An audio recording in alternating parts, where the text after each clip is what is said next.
Developed himself without facing any discriminations on the basis of religion, gender, caste, race or country. Individuals get human rights from the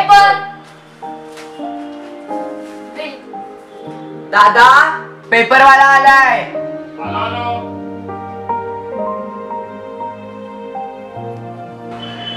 दादा bill. काय छोटू शाळेत नाही जाणार का? किती वाजता आहे शाळा? अरे पैसे तर घेऊन जा. अरे हा असं का पळून गेला रे?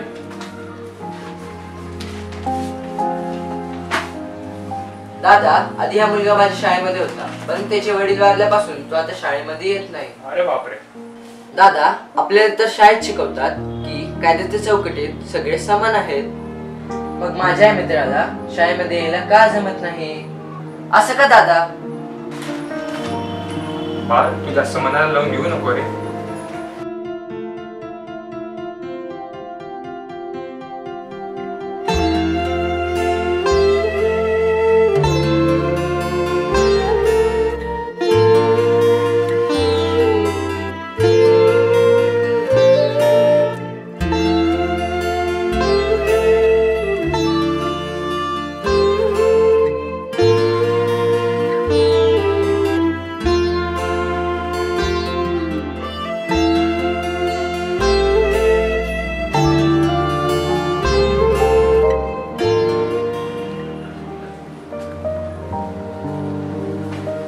आई मी रद्दी टाकून येतो का? दादा तू ही रद्दी टाकायला चाललायस? हो. मग तुझ्या पैशांचं काय करणार? आईला देणार घर खर्चासाठी. दादा जर आपण हेच पैसे त्या आपल्या पेपर बॉयला दिले तर तो शाळेला येऊ शकेल. अरे या थोड्याशा पैशाने आपण त्याची काय मदत करू शकेल? आयडिया. चला आपण सर्वजण रद्दी विकून आलेले पैसे पेपर बॉयला देऊया, म्हणजे तो आपल्यासोबत शाळेत येऊ शकेल.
आपल्या सामाजिक जीवनात शिक्षणाचे महत्त्व फार आहे.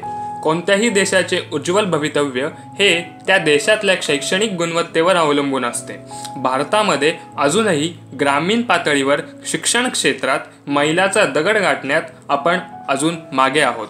दरवर्षी आर्थिक किंवा सामाजिक कारणांमुळे शाळा सोडण्याचे प्रमाण खूप आहे. आर्थिक फॅक्टर हा शाळा किंवा कॉलेज सोडण्यासाठी महत्त्वाचा मानला जातो. दरवर्षी युनेस्कोच्या रिपोर्टनुसार 47 लाख मुले 10वी किंवा त्याच्या आधी शिक्षण सोडून देतात. ही वस्तुस्थिती दर्शविण्यात आलेली आहे. शासन आपल्या परीने ही घसरण रोखण्यासाठी प्रयत्न करत आहे, पण जनरल अवेअरनेस शिवाय याला पर्याय नाही. आपल्या परिसरातील अशा मुलांची नोंद घेऊन आपण त्यांच्यासाठी मदतीचा हात पुढे करू शकतो. तसेच लहान वयातच मुलांमध्ये सामाजिक जाणीवता व मूल्ये यांचे संस्कार करू शकतो. गरज आहे परिस्थिती बदलण्याची. गरज आहे सामाजिक जाणीवा जागृत करण्याची. गरज नाही संघटना किंवा चळवळ उभारण्याची, तर गरज आहे फक्त छोटासा मदतीचा हात पुढे करण्याची. गरज आहे आजच्या कोवळ्या हातांवर मायेची फुंकर घालण्याची. गरज आहे त्याच हातांवर समानतेची मूल्य रेखाटण्याची. कारण हेच कोवळे हात उद्या त्याचे बलदंड बाहू थोपटत समाज घडवण्याचे महत् कार्य करणार आहेत. चला त्यांचे हात मजबूत करूयात, एकीचे बळ दाखवूयात.